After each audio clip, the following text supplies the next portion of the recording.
ಧರ್ಮಸ್ಥಳದಲ್ಲಿ ಈಗಾಗಲೇ ಅಸ್ಥಿಪಂಜರಗಳು ಸಿಕ್ಕಿರುವ ರಹಸ್ಯ. ಶವ ಸಿಕ್ಕ ಸೀಕ್ರೆಟ್ ಮಾಧ್ಯಮಗಳಿಂದ ಮುಚ್ಚಿಡಲಾಗಿದೆಯೇ? ಅಗೆದ 5 ಸ್ಥಳಗಳಲ್ಲೂ ಶವದ ಕುರುಹುಗಳು ಸಿಕ್ಕಿದ ರೋಚಕ ಮಾಹಿತಿ.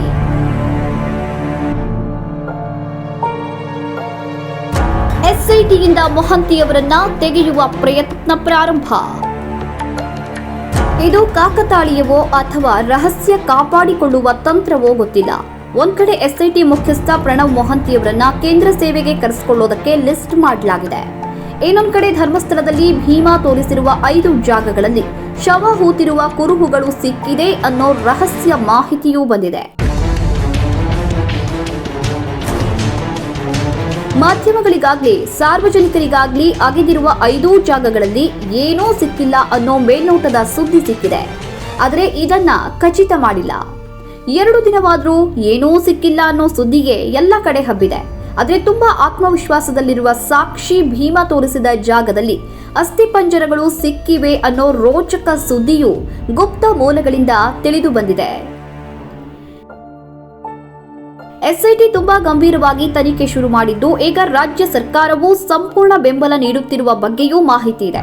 ಹೀಗಾಗಿ ಈಗ ಅಗೆದಿರುವ ಸ್ಥಳಗಳಲ್ಲಿ ಶವ ಸಿಕ್ಕಿರುವ ವಿಷಯವನ್ನು ಗೌಪ್ಯವಾಗಿ ಇಟ್ಟುಕೊಳ್ಳಲಾಗಿದೆ ಅನ್ನೋ ಸುದ್ದಿ ಇದೆ. ಇನ್ನು ಸಾಮಾನ್ಯವಾಗಿ ಕೆಲವರಿಗೆ ಅಗೆದಿರುವ ಜಾಗಗಳಲ್ಲಿ ಇಡೀ ದೇಹ ಅಸ್ಥಿಪಂಜರದ ರೂಪದಲ್ಲಿ ಸಿಗುತ್ತೆ ಅನ್ನೋ ಭಾವನೆಯೂ ಇದೆ. ಆದರೆ ಶವಗಳನ್ನ ಹೂತು 10-20 ವರ್ಷಗಳಾಗಿರೋ ಕಾರಣ ಅಲ್ಲಿ ಅಸ್ಥಿಪಂಜರದ ಮೂಳೆಗಳು ಇಡಿಯಾಗಿ ಸಿಗೋದಿಲ್ಲ. ತಲೆಬುರುಡೆಯ ಹೊರತಾಗಿ ಉಳಿದ ಮೂಳೆಗಳೆಲ್ಲ ಕೊಂಡಿ ಕಳಚಿಕೊಂಡು ಸವೆದು ಫಂಗಸ್ ಆಗಿ ರಂಧ್ರಗಳಾಗಿ ಚಿಕ್ಕ ಚಿಕ್ಕದಾಗಿ ಪಳೆಯುಳಿಕೆಗಳು ಮಾತ್ರ ಸಿಗುತ್ತೆ. ಅವೆಲ್ಲವನ್ನ ಸೇರಿಸಿ ಒಂದು ಸಣ್ಣ ಬ್ಯಾಗಿಗೆ ಹಾಕಿ ತೆಗೆದುಕೊಂಡು ಹೋಗಬಹುದು. ಅಲ್ಲಿ ಕಾಯ್ತಾ ಇದ್ದವರಲ್ಲಿ ಹೆಚ್ಚಿನವರು ನಿರೀಕ್ಷೆ ಮಾಡೋ ಹಾಗೆ ಹೊತ್ತುಕೊಂಡು ಬರುವಷ್ಟು ದೊಡ್ಡ ಪ್ರಮಾಣದಲ್ಲಿ ಯಾವ ದೇಹವೂ ಸಿಗೋದಿಲ್ಲ. ಹಾಗಾಗಿ ಅಗೆದಿರುವ ಸ್ಥಳಗಳಲ್ಲಿ ಸಿಕ್ಕಿದ ಅಸ್ಥಿಪಂಜರದ ಕುರುಹುಗಳನ್ನ ರಹಸ್ಯವಾಗಿ ತೆಗೆದು ಇಟ್ಟಿದ್ದಾರೆ ಅನ್ನೋ ಮಾಹಿತಿ ಬಂದಿದೆ. ಅಲ್ಲದೆ 6ನೇ ಜಾಗದಲ್ಲಿ ಶವದ 2 ಮೂಳೆಗಳ ತುಣುಕುಗಳು ಸಿಕ್ಕಿವೆಯಂತೆ.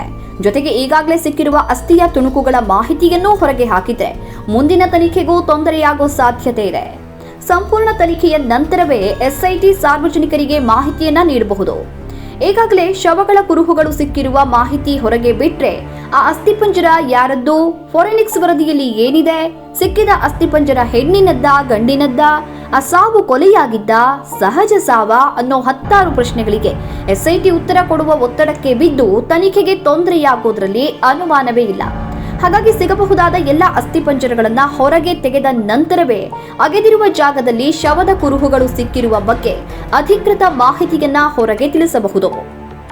ಈಗಾಗಲೇ ಅಗೆದ 5 ಜಾಗಗಳಲ್ಲಿ ಶವದ ಅಸ್ಥಿಪಂಜರ ಸಿಕ್ಕಿರೋದಕ್ಕೆ ಸಾಕ್ಷಿ ಎನ್ನುವ ಹಾಗೆ ದಕ್ಷ ಅಧಿಕಾರಿ ಪ್ರಣವ್ ಮೊಹಂತಿಯವರನ್ನ ಎಸ್ಐಟಿಯಿಂದ ಹೊರಗೆ ಇಡುವ ಮತ್ತೊಂದು ಪ್ರಯತ್ನ ನಡೀತಾ ಇದೆ.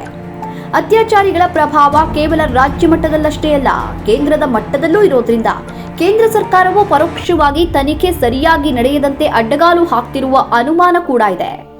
ಇಲ್ಲದೆ ಹೋದ್ರೆ ಈಗಷ್ಟೇ ಒಂದು ಸೆನ್ಸೇಷನಲ್ ಪ್ರಕರಣದ ತನಿಖಾ ತಂಡದ ಮುಖ್ಯಸ್ಥರಾಗಿ ಜವಾಬ್ದಾರಿ ತೆಗೆದುಕೊಂಡು ವಾರ ಕಳೆಯೋ ಮೊದಲೇ ಅವರನ್ನ ಕೇಂದ್ರ ಸರ್ಕಾರ ತನ್ನ ಸೇವೆಗೆ ಕರೆಯೋ ಅಗತ್ಯವಾದ್ರೂ ಏನಿದೆ?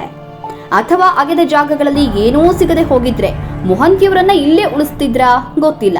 ಈಗ ಮೊಹಂತಿಯವರನ್ನ ಎಸ್ಐಟಿಯಿಂದ ಹೊರಗಿಡುವ ಪ್ರಭಾವಿ ಪ್ರಯತ್ನವೂ ಕೂಡ ಧರ್ಮಸ್ಥಳದಲ್ಲಿ ಅಗೆದ ಜಾಗಗಳಲ್ಲಿ ಶವ ಸಿಕ್ಕಿದೆ ಅನ್ನುವ ರಹಸ್ಯ ಮಾಹಿತಿಗೆ ಪೂರಕವಾಗಿಯೇ ಇದೆ. ಸದ್ಯಕ್ಕೆ ಸಮಾಧಾನದ ಸಂಗತಿ ಅಂದ್ರೆ ಕೇಂದ್ರ ಸೇವೆಗೆ ಹೋಗುವ ವಿಚಾರದಲ್ಲಿ ಮೊಹಂತಿಯವರು ಮನಸ್ಸು ಮಾಡಿದ ಹಾಗಿಲ್ಲ. ಲಿಸ್ಟ್ನಲ್ಲಿ ಅವರ ಹೆಸರಿದ್ರೂ ಈಗಾಗಲೇ ಅವರು ಕೇಂದ್ರದಲ್ಲಿ ಸೇವೆಯನ್ನ ಸಲ್ಲಿಸಿರೋದ್ರಿಂದ ಈಗ ಹೋಗೋದು ಬಿಡೋದು ಅವರ ವಿವೇಚನೆಗೆ ಬಿಟ್ಟಂತಹ ವಿಚಾರವಾಗಿದೆ. ಹೀಗಾಗಿ ಧರ್ಮಸ್ಥಳದ ಬುರುಡೆ ಶೋಧನಾ ಪ್ರಕರಣದಲ್ಲಿ ಮೇಲೆ ಕಾಣೋದಕ್ಕಿಂತ ಹೆಚ್ಚಾಗಿ ಮಾಧ್ಯಮಗಳಲ್ಲಿ ಬರೋ ಊಹಾಪೋಹದ ಕಲ್ಪನೆಯ ಸ್ಟೋರಿಗಳಿಗಿಂತ ವಿಶೇಷವಾಗಿ ಊಹೆಗೂ ನಿಲುಕದ ರಹಸ್ಯ ವಿಚಾರಗಳು ಒಳಗೊಳಗೆ ನಡೀತಾ ಇದೆ ಅನ್ನೋದಂತೂ ಸತ್ಯ.